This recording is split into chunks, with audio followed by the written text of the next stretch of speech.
नमस्कार दोस्तों, मैं अभिनव राय एक बार फिर से आप सबका स्वागत करता हूं अपने YouTube चैनल नॉलेज एकेडमी अभिनव में। और आज हम लोग बात करेंगे टीजीटी पीजीटी हिस्ट्री क्लास का सेकंड वीडियो। हम लोग नॉर्मली क्वेश्चन देख रहे हैं, क्वेश्चन का एक्सप्लेनेशन देख रहे हैं कि किस तरह के क्वेश्चन आता है और उसको क्या क्या और भी अधिक जानकारी हम ले सकते हैं उसमें से। तो वीडियो पर बने रहिए और भी लोगों को शेयर करते रहिए जो टीजीटी पीजीटी के लिए तैयार हो रहे हैं, और देखते रहें।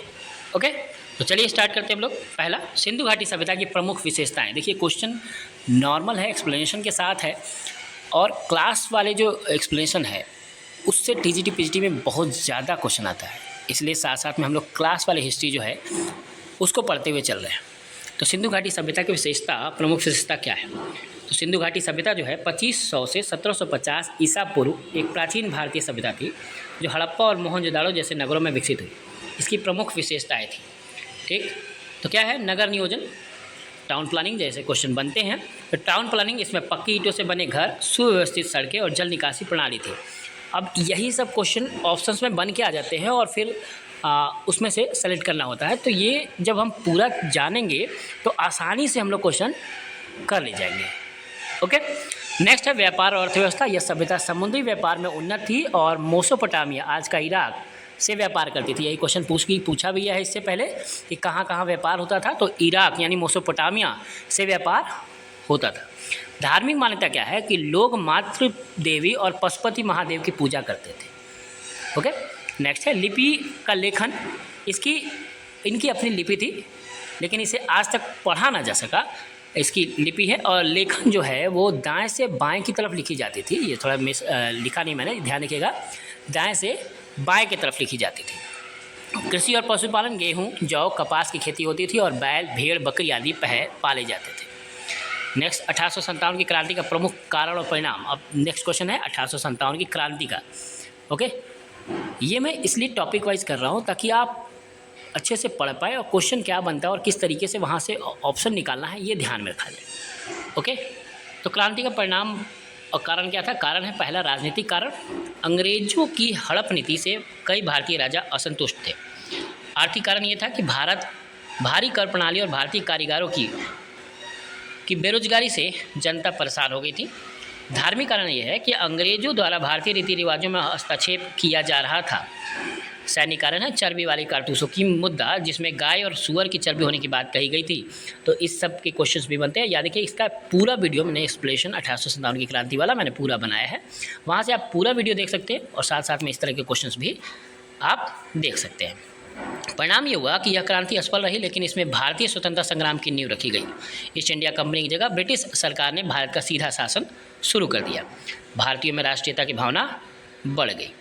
ओके, नेक्स्ट है महात्मा गांधी का भारतीय स्वतंत्रता संग्राम में योगदान। क्या है योगदान?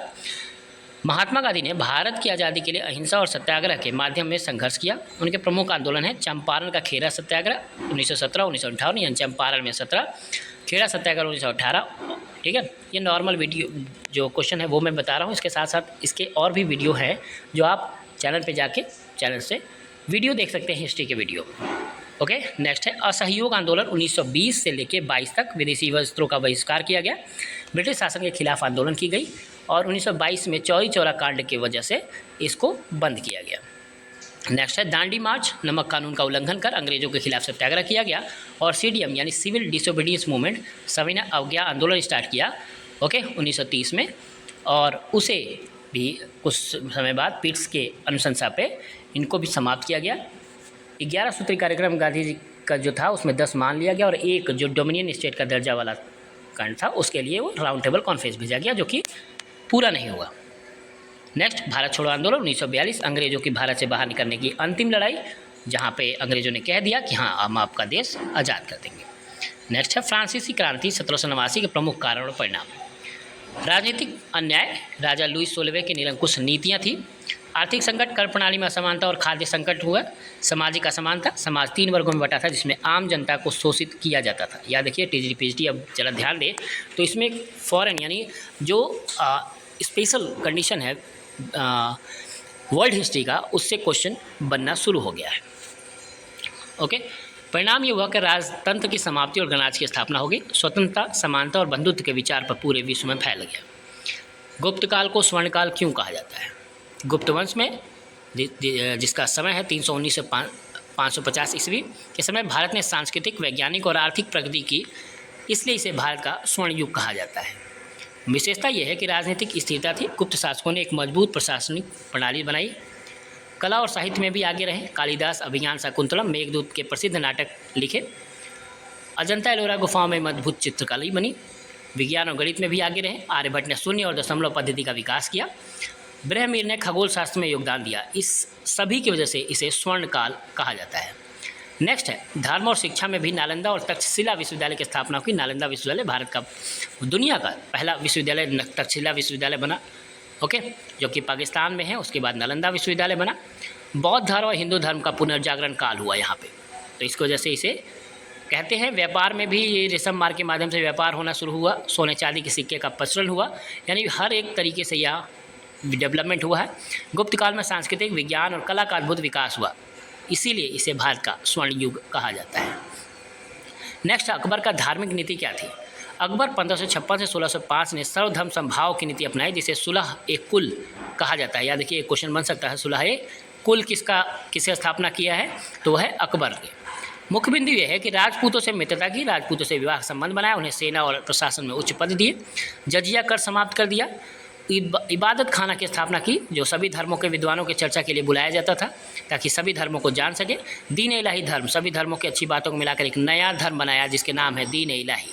सभी धर्मों को समान सम्मान, हिंदू त्योहारों पर प्रतिबंध हटाया और मुस्लिम कट्टरपंथियों का भी विरोध किया। ओके, निष्कर्ष ये है कि अकबर की नीति धार्मिक सहिष्णुता पधाई थी, जिसने मुगल साम्राज्यों की स्थिरता प्रदान की और काफ़ी अच्छे से डेवलप हुआ। नेक्स्ट, भारतीय संविधान सभा का गठन और इसकी प्रमुख विशेषता क्या है? संविधान सभा का गठन 1946 में हुआ। इसके अध्यक्ष डॉक्टर राजेंद्र प्रसाद थे। संविधान निर्माण समिति के अध्यक्ष डॉक्टर भीमराव अम्बेडकर थे। संविधान को 26 जनवरी 1949 को अपनाया गया और 26 जनवरी 1950 को लागू किया गया। ओके, विशेषता यह है कि इसमें संप्रभुता और लोकतंत्र, भारत एक स्वतंत्र लोकतांत्रिक राष्ट्र बनेगा। मौलिक अधिकार दिए गए, नागरिकों को स्वतंत्रता, समानता, धर्म की स्वतंत्रता और शिक्षा का अधिकार मिला। संघात्मक व्यवस्था, केंद्र और राज्यों के बीच शक्तियों का विभाजन हुआ। संविधान संशोधन प्रक्रिया स्टार्ट हुई, यानी भारतीय संविधान को बदलने का प्रावधान किया गया। इसमें आरक्षण नीति, समाज के कमजोर वर्गों के लिए विशेष प्रावधान किए गए। और निष्कर्ष यह है कि भारतीय संविधान एक मजबूत और लचीला दस्तावेज है जिसने भारत को लोकतांत्रिक देश बनाया। ओके, तो ये कुछ ऐसे ही क्वेश्चन मैं लाता रहूँगा, साथ साथ में उसके एक्सप्लेनेशन भी है, ताकि आपको आराम से पढ़ने में पूरा एक निचोड़ समझ में आए और आप जब ऑप्शन की ओर ध्यान दें तो आपको कोई तकलीफ ना हो। ओके, क्योंकि आप अगर आपने पढ़ा होगा तो उसमें ध्यान दिया होगा कि अब जो डेट वाइज जो क्वेश्चन है वो टीजीटी पीएचडी नहीं पूछता। अब जो कॉन्सेप्ट है, कॉन्सेप्ट वाली चीज़ें वो पता होना चाहिए। तो कॉन्सेप्ट के लिए कॉन्सेप्ट की चीज़ें पता होनी चाहिए, सिर्फ एमसीक्यू लगाने से काम नहीं चलता। ओके, तो आज के लिए इतना ही, धन्यवाद, नमस्कार।